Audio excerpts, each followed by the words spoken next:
quick video tutorial on how to fit the Glenderg Models Irish Loco Weedspray headboards. To do this, you'll need a Murphy's Model 071, 141 or 181 of your choosing, and you'll need a pair of tweezers. Don't have to be that particular brand, they can also be a crappy pair from your missus's pluck box. Here we go. Do not, I repeat, do not try and fit these by hand, because you will most likely bend or break the existing bracket that's on the front of the Loco. Do not do it. Use the tweezers and I'll show you how. Hold the Loco upside down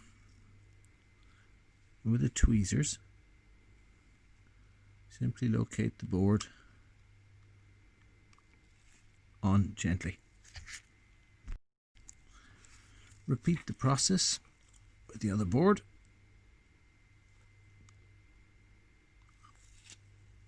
And you're done.